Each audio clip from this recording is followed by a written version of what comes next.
welcome to another episode of Pony 411. This is episode 107 for the week of June 21st. I'm Alcatraz, and with me is Nemesis. Hi, E3 was great. E3 did look pretty cool. So yeah, it's summer. Yeah. By the time you hear this, should have been Father's Day, so we hope you told your fathers Happy Father's Day. This is a huge jerk or something. Yeah. Or other reasons. We've got another episode for you, and talk about news as usual. So yeah, we got another episode to talk about. Princess Spike just aired, so we'll talk about that. And we've got a little bit of fan content afterwards. So let's get to the news. If you would like to follow along, you can find our show notes at pony411.libsyn.com/show notes. Remember, that's LIBSYN. So go there and click the link for this episode. So let's get into this. But why though? Because I said so. Anyway, in convention news, you want to go to BronyCon? Need a room? Fisher Pond from Tumblr is looking for some people to help fill the rooms in his room share. So if you need a room, check that out. Might be best option. Might be bunking with other people who you don't know. Yeah, we're all friends here, though. It's a convention. You're friends until weird things happen in the hotel room. Weird things happening in hotel rooms. Dude, isn't that like a given, recording though? Podcasts. Yes. Good times. Moving on. Bronies for Good has announced its 5th Seeds of Kindness album, Building Bridges. To nowhere. No. It's a charity album, so they're starting the fundraiser in November. Their theme is global empathy. That's a ways away. Yep, and that's it. Hopefully it does good. Usually does. Gardens of Equestria Smuggler's Run, that's the Fallout mod that we it's talked a prequel. about. Yeah. A prequel to their Gardens of Equestria thing. Yeah, Gardens. Anyway, Smuggler's Run is now available. So if you have New Vegas. New Vegas, yes. Yes, if you have New Vegas, or New Pegasus, as they call it. You could have bought it in the Steam sale. Yes, you could have. You should have. If you didn't already have it. I already had it. Twice. I've had it for how long, and I've never actually installed it? Shame. It's a Steam game. That's how they go. Steam backlog curse strikes again. Yep. Main 6 has dropped an article showing off some more new cowl moves. They've been doing that recently. There's also some info about their upcoming crowdfunding campaign. 2015. Or else! Or else! So yes, news, finally. More regular updates coming from that. In merchandise news, Amazon now has listings for the Luna and Cadence pop figures. This is the scratch-off ones. Yes. As well as metallic wings kits. They call them for Fluttershy and Rainbow Dash. Yeah, if you don't scratch off the Luna one, she looks like Nightmare Moon. Yep. With hearts in her eyes. Which is a bit interesting. Although Cadence also looks kind of the same if you don't scratch her off. Nightmare Cadence. Oh boy. Oh boy. The love shall last forever. It's like the hippie revolution all over again. Free love. Eyebrows that gif. A bunch of story packs and single story packs for the FIM collection, it's a big Apple family one, have appeared on Amazon and Toys R Us. At Toys R Us in Texas. Yes. So that means they're slowly coming out. Yeah, slowly getting there. The story packs are the combined whole bunch of little things, and the single story packs are just like the individual characters. Like blind bags, but not. They are, but they aren't. They're less blind, if I remember correctly. Yeah, you can see what's in the package before you buy it. Yeah. And speaking of that, the FIM collection, the barn has also shown up at Toys R Us only. They'll fall apart 2 days after you buy it. Yeah, but but you you have to rebuild it again. Constantly. As is the way of the barn. Raise the barn. Applejack and Fluttershy Equestria Girls archery dolls are also available on Amazon. Yes, more of those have popped up. Yeah, for more sale. egg dolls. Shoot your eye out, kid. That was a BB gun. Yeah, well, you'll still definitely shoot your eye out with the misaimed arrow. It's a little bit more difficult because Ricochet isn't quite as much, but yeah. 2 new hardcover box sets of the Equestria Girls and Pony books by GM Barrow and Perdita Finn, who only did the Equestria Girls ones, are available on Amazon for pre-order. Some of the Equestria Girls ones, because Jim Barrow did the first one. Yeah. The rest of them were done by Perdita. Yeah. She's doing the next one. The MOP Facebook account has teased that will be exclusive Equestria Girls dolls at San Diego Comic-Con. Oh, no. Yes, speaking of San Diego Comic-Con, some exclusive figures from there have appeared on eBay. These are Pinkie Pie baseball ones. She's wearing a baseball outfit for different teams. Does anyone actually still watch baseball? Some people do. I don't, but some people do. It's no longer an American sport. Yeah, it's the American pastime. Not anymore. That's football now. Yeah, I think it's been surpassed. Hasbro will be giving out samplers for the upcoming Art of Equestria book at San Diego Comic-Con as well. It's coming. So, yes. The Equestria Curls app, the little Zap Code one, is out for iOS. Mm-hmm. And it has with the Zap Codes, it has some interesting characters in it, including Chrysalis. What? Yes, Chrysalis, Sci-Twi, as we know. Which makes sense. Midnight Twilight, as we know, and Sunset, which again we know. They've shown up in the app. Yeah, the most codes, interesting of those is Chrysalis. Just Chrysalis. Because remember that toy ad thing, the toy thing we saw. Yeah, they had Chrysalis on it. Equestria Girls Chrysalis. So it's like, is she getting a toy? And if she is getting a toy, is she appearing in the next movie? Yes. Or is she going to be the Sir not appearing in this film? Yeah. I don't know. It's interesting. She might show up. So, yeah. In comic news, a preview for Friends Forever issue 18 is up on iTunes. Flutterdash, wait. Not quite. Not quite, but one can dream. Like fish. Jay Foskett has teased a little small in-progress image from the upcoming Friends Forever 22. Brenda Hickey has also teased an image from an upcoming comic. This one's Discord. Not entirely certain which one this one's from, but there it is. The cover for a convention-exclusive version of the Fiendship is Magic compilation has shown up. Speculation is probably going to be Comic-Con exclusive. With the timing, I would say so as well. That seems about right. Last bit of comic news. Covers and synopses have for issue 34 and Friends Forever issue number 20 are out. The synopses are as follows. For issue 34, it is Siege of the Crystal Empire, Part 1. An enigmatic new foe brings together some of the most villainous characters in Equestria to attack the Crystal Empire. What is their true aim, and will our ponies be able to save the day? Oh dear. Yes. That's not good. Villain team-ups always go bad. They do, don't they? The Friends Forever number 20 issue is Discord and Luna.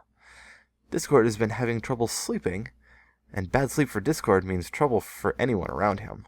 Princess Luna delves into Discord's chaotic slumber to try and identify the source of the problem. R.I.P. Luna. Yep. The cover for that one's pretty cool. It's a Matrix reference. So. Yep. The covers for all of them are pretty cool, actually. So yeah, that's comic news. In a little bit of Equestria Girls news, we actually have news for the movie. Huh. We have a while since we've seen that. I know. We have a possible release date for the movie.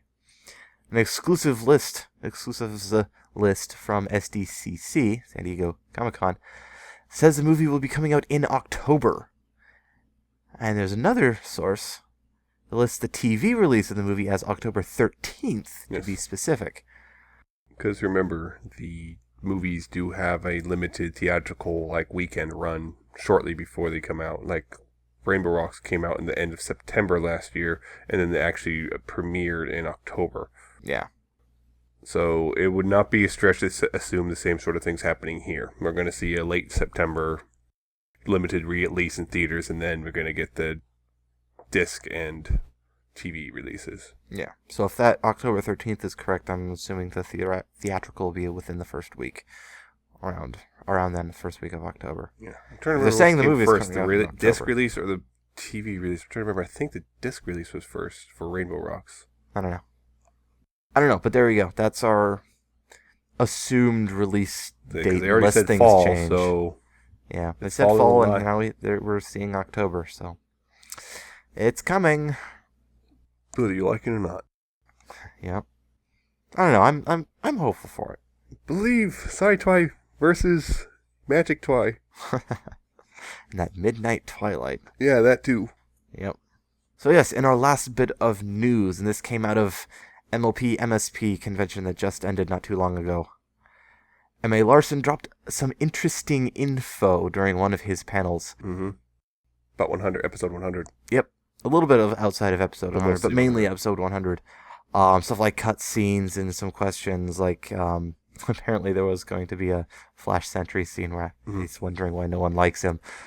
They're acknowledging that people don't like him for once. Yeah. They're acknowledging that. Finally, they're learning. Or a devil went down to Georgia's song battle between Sombra and Octavia. That would have taken up a large chunk of time. So yeah, there's probably it a makes reason that sense that it was cut. cut. So yeah, there's a whole bunch of interesting information. There's even a recording of the whole panel, so if you want to watch it, you can click the link in the show notes you should be following, now that we're done with news, and go check that out. So yes, like I said, that's the end of the news. Ooh. Not as much as last week. Duh. Thankfully. Yeah. We had a new episode of Ponies. Princess Spike happened. Quick synopsis, paraphrase of what happened. There was a convention, the Equestrian Pony Summit, whatever was going on, and Twilight was like the lead organizer for it, obviously. It took a lot of work. Yep, a lot of work, and she's super tired. So she goes and gets some rest, and Cadence charges Spike with making sure she is not disturbed for the whole thing. He takes it to heart and, well, starts out somewhat okay with him just making sure people are trying to get quiet and moving things around, and then people start wanting to ask questions, and he tries to answer them, and starts realizing that people tend to do what he says when he says it's because of, because Twilight. And, well, he starts using that more and more, and then begins straight up abusing it, and then things go really bad, and then Twilight finally wakes up. He gets in trouble. To an angry mob. Yes, an angry mob. Spike gets in trouble, has to apologize after breaking things, and... well, that's it. Yeah. Much. Hey, look, we got a quick synopsis. Not as quick as episode 100, because that was easy. That one was really easy.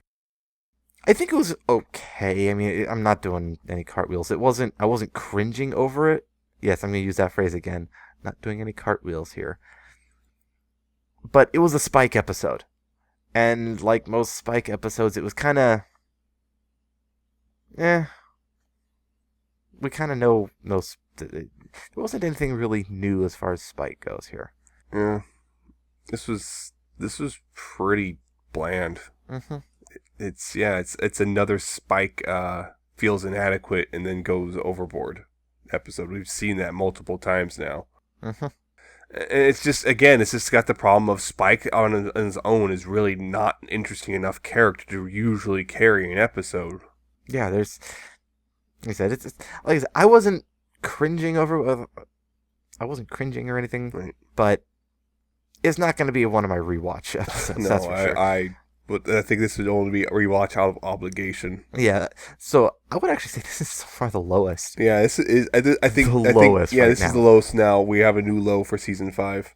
Yeah, and I was kind of expecting a Spike episode to be at the low point for this season. I wasn't at all really surprised Yeah. about this one going into it, knowing it's Spike. I mean, it's weird because there's some good stuff around. Again, another thing where there's some good stuff around Spike, but Spike himself is just so bland and uninteresting, and the actual main story just is like, we've done this before, haven't we? If you're gonna use Spike, give him something new. In fact, I think that was my problem with criticism for a Fluttershy episode way back when it was just, we've done this before, haven't we? Yeah, actually, with Hurricane Fluttershy. Yeah. Which is strange because most people really, really like that episode, and you don't.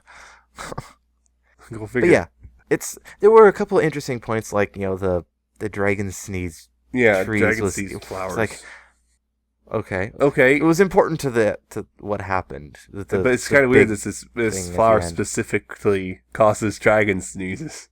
Well, it's probably where it got its name, because they found out But it's just strange that... It is. And then weird. they'd plant it all over the place, and it's like... Why did you play it? Especially since if a dragon sneezes, usually fire comes out, and if the dragon to Canterlot and he sneezes.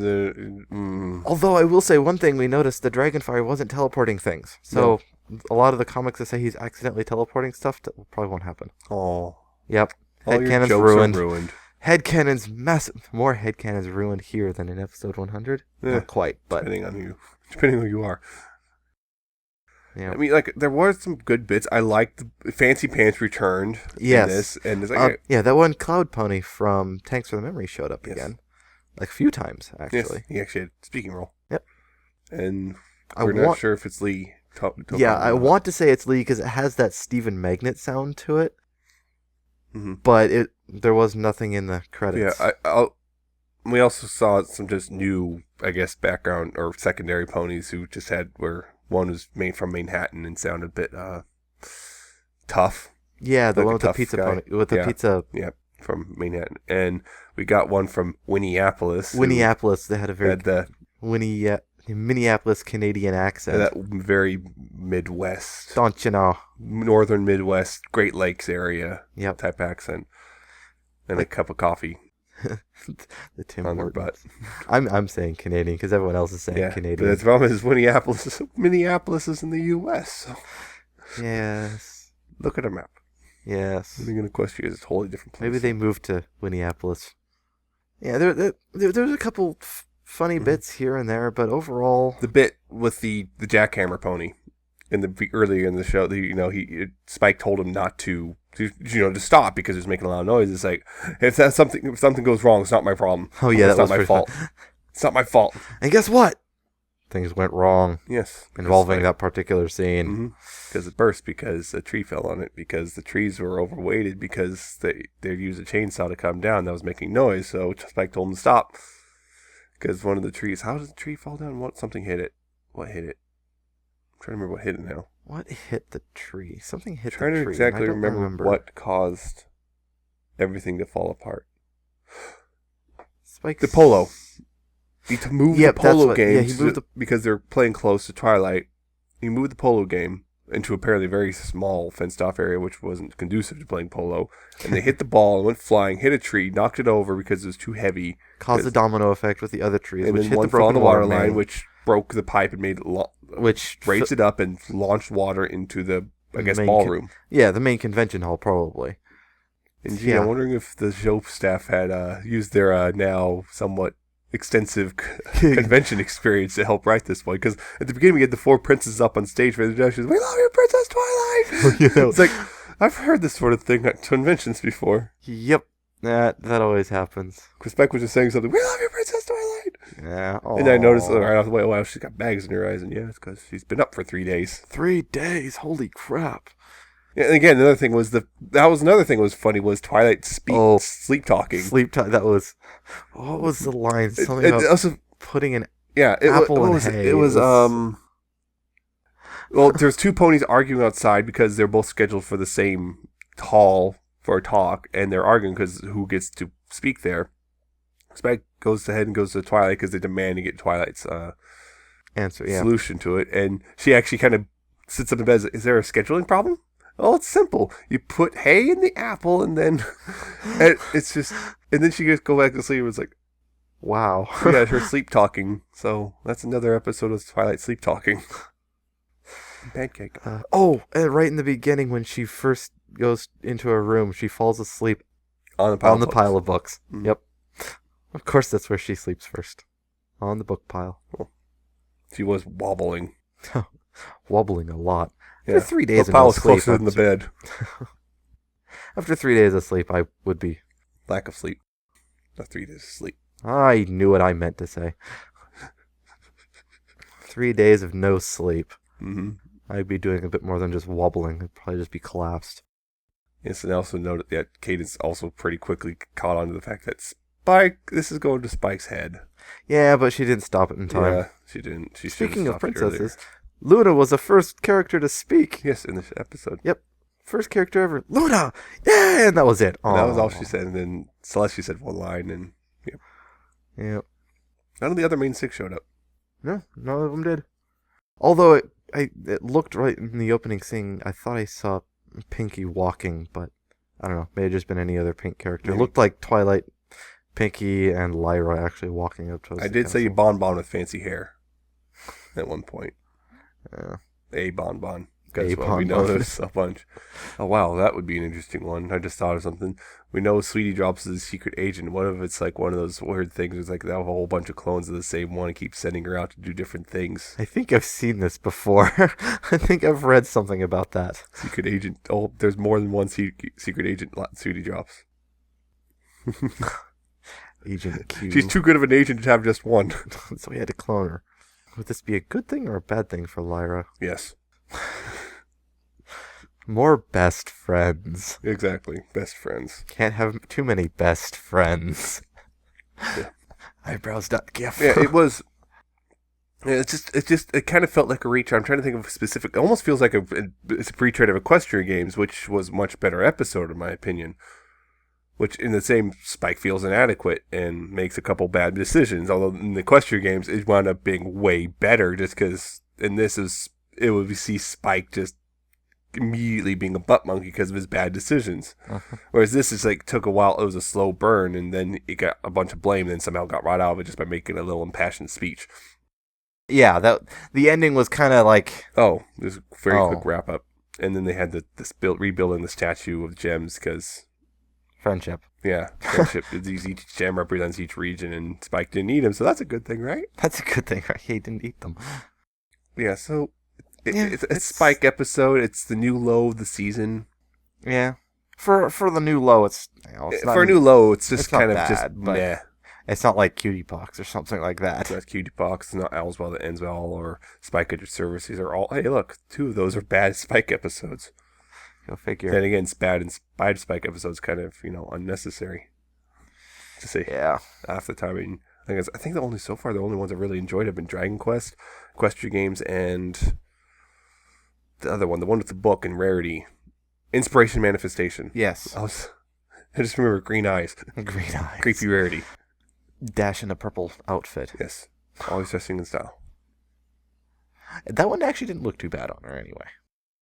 So those are like the only good Spike episodes of how many now? Well, there was there was which one was Secret of My Excess, but that was not because of Spike. That was in spite of Spike because at the end it turned into a monster movie, or kaiju movie, so it's sorta big lizardy thing attacks town.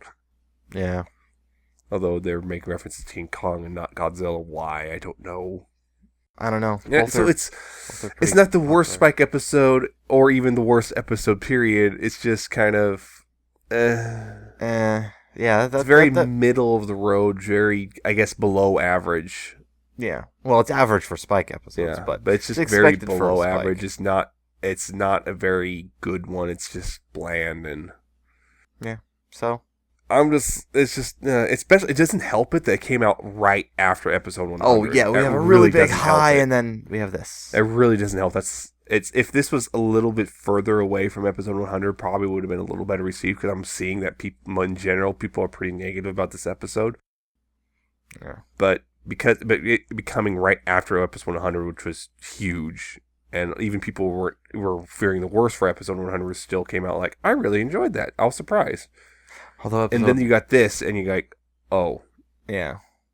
Episode 100 actually had pretty low ratings, but I think that's more because of that was a 2-week thing. It wasn't actually that low. It was 400-something thousand. So it was pretty good, but not as big as it wasn't as bad as what was the other one. That's because there was a huge break rate. There was that other one that had a break and dropped like a rock. It was like only got like 290,000 or 300,000, something like that. Yeah. TV ratings are weird. Yeah, although a lot of people are saying now our TV ratings should not really be paid attention to too much because of DVR and internet and stuff. Yep. So yeah, meh. It's a meh episode. I don't think we're going to be talking about this much in the future. Yeah, I wasn't really enthused about it. It's just like, I wasn't really expecting much going in. So it's like, I wasn't expecting anything and I was still disappointed. I'm not disappointed because it met my expectations. It just happened to be fairly low expectations. Yeah. So, yeah, it's a thing. It happened. It happened. It's there. Let's just hope next week's is better. Next week's is the Pinkie Pie episode. Yes. That one will probably be good. Party pooped. He said poop. In the title. Yep, in the title. We're so mature. So yeah, I think that's all we can talk about the episode. Yeah, I mean, I could keep going on about how bland I found it. No, I think you've pretty well stated how bland you think it is. Make our episode match this pony episode. I don't think we need to do that either. Yeah. We don't have ratings, though. No, we just have viewer counts. Which are actually pretty good. It could be better, though. Yes. Tell your friends about us. Cough. That's the episode. We don't have any other comics to talk No about comics. today or anything else. There won't be any comics till next month. Oh. Well, we're back to a regular release schedule rather than having 4 or 5 comics in 1 month. Yes. Although I'd like something else to talk about. But alas, such is life. So yeah, the only thing else we got is fan content. I've got 3 songs to talk about. So yeah, let's get into that. The first one is Applejack Remix, although it's written in Moon Runes, by, I'm going to murder this, Odorato 2? I don't know what its YouTube is. That's that. So yeah, take a listen.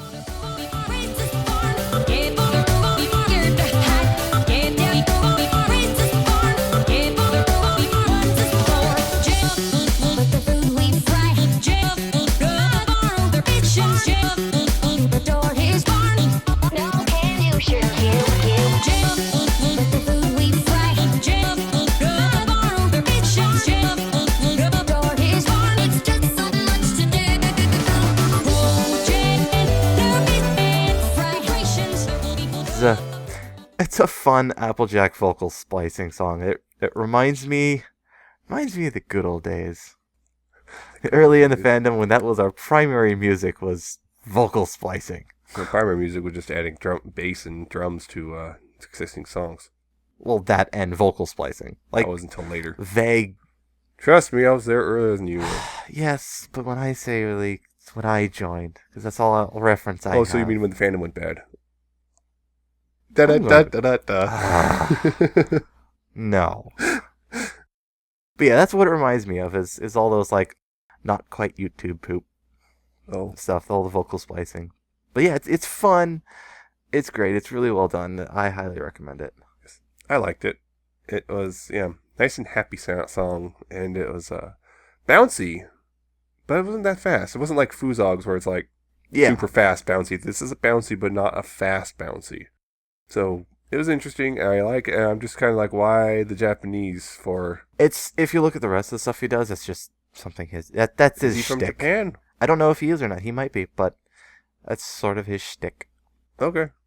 The next song I have is Ripples in the Harbor by Markarian.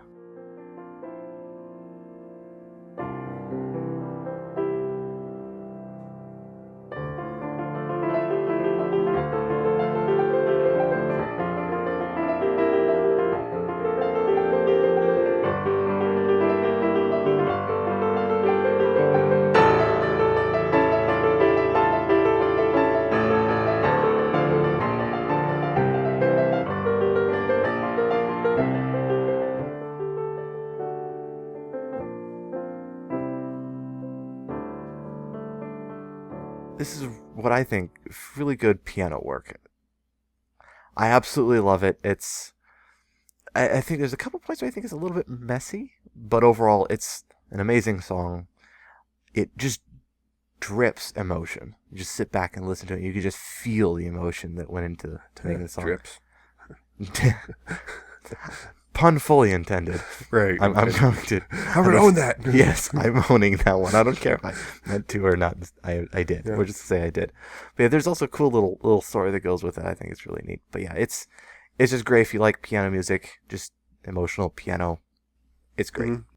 I actually didn't see the name of it or anything. I wasn't actually looking at it. I just had the tab open when I was listening to it because I just kind of clicked it blind because it was there. And so it made me think of water, even though I had no idea it was about water. So it's like, it's about sea ponies. So good job on that, I guess. Yep.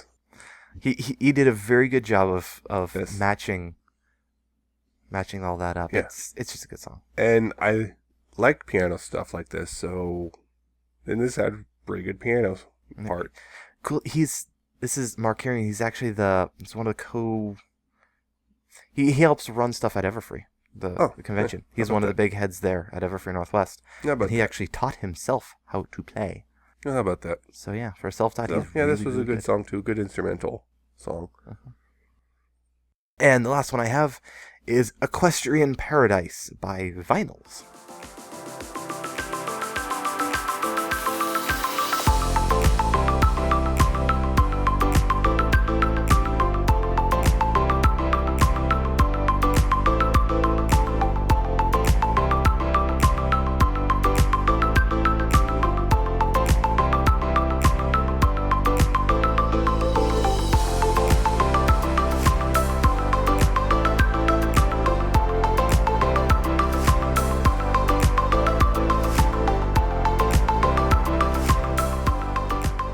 This is back to fun songs. Fun, relaxing tropical house, as it's called. It's sort of bouncy, not really bouncy like Fuga's stuff, but it's fun. Just kind of sway a bit. It captures what I want to call it the summer feel. It just has that feel of that summer song. It just is. It's got a really good bass line too. So yeah, you're right. It does have a tropical feeling to it. It does. When I was listening to it, I couldn't help but actually think of Donkey Kong Country a little bit. It's tropical. Sort of. Sort of. I couldn't help but think of that. And although I have to say, I think of the three, this is kind of the weakest. I wasn't super into this. I also kind of felt at times it was going on a little long and kind of just doing the same thing over and over again. Yes, it does get a little bit repetitive. So. I think of the three, this one's kind of the weakest. I wasn't really a huge fan of this one in general. I mean, I really like the other two a lot, but this one is it's okay. Yeah, I like this one. This is out of the three. This one's my least favorite. I still think it's great, but the Applejack one is probably the best one with Ripples in the Harbor. I'm gonna go ahead and say Ripples in the Harbor is my favorite of the three. Although they're right next to each other, but they're so different in styles that I don't really want to compare them like that. Like comparing apples and oranges. Except Ripples isn't oranges. The first one's very apples, though. That's what I've got. You don't have anything. Nope. Fan fiction wise. Yeah. I'll probably have something next week though. Oh boy, yes. Just in the nick of time too. In the nick of time. Time. Gee, I wonder. Oh, you're going to preempt your puns. You'll find out what this is about. Yep. So, yeah, that's next week, though, hopefully. Yes. I haven't actually had a chance to sit down and really read it. And then I'm going to have to read it. Oh, no. Oh, no, reading fan fictions. I don't have anything. No updates. Nothing happened update-wise. One of the ones I was reading was updating, and it's pretty good, but that's not one we featured, so it doesn't get mentioned. So it doesn't matter. I think that's about it. Short episode. For this episode. Yeah, short episode. Oh no. Kind of, that's what happens. You don't have to listen to us drone on and on and on and on and on. This is the podcast that never ends. No. Please no. No, we're not going there. I couldn't take that. We're not going there. So, anyway, if you liked what you heard, you can find all of our episodes, past, future, present, at pony411.libsyn.com. Remember, that's LIBSYN. You can also find us on iTunes. Just search for Pony411, and you can subscribe to us on there. You can also find us on Stitcher.com or on the mobile apps. Search for us and all that sort of good stuff there. You can also find us on YouTube, youtube.com/Pony411. Like, subscribe. Like, comment, subscribe. That's the phrase. Yes. We also air on Ponyville FM every Tuesday, 6 p.m. Pacific, 9 p.m. Eastern, so tune in. You can also find us on the Ponyville Live front page. Whenever we post a new episode, it'll show up there, so yay. For a couple minutes. Yeah. Takes a bit. If you would like to contact us, you can email us. We are pony411podcast@gmail.com. So send us comments, criticisms, suggestions, say hi. You can also find us on Facebook, facebook.com/pony411. Like us there. Yeah, we post whenever we post a new episode, so. You can also find us on Twitter. We're at pony411. Follow us, tweet us. That's probably your best bet for quick communication. Yes. You can also contact us on our personal Twitter. I'm at Alcatraz with a 7 instead of a T and an underscore at the end, and he is at Nemesis Prime 1. Fallout 4, November 10th. I know, it looks good. Plus Halo 5, the month, only 2 weeks before that. I know. So much good stuff came out of E3. And other stuff. Oh, the Transformers game is coming out this fall. Yeah. Transformers Devastation by Platinum and Star Fox Zero and And oh man, the rare collection. What do they call that? Rare. Now we switch from ponies to Yes. games at the very end. And that's in August, and wow. Yep. That's Lots a lot of of good money stuff. to spend. Games. That's the end. Tune in next week as we talk about Party poop. and whatever else happens to happen between now and then. So, until next time, please play responsibly. See ya.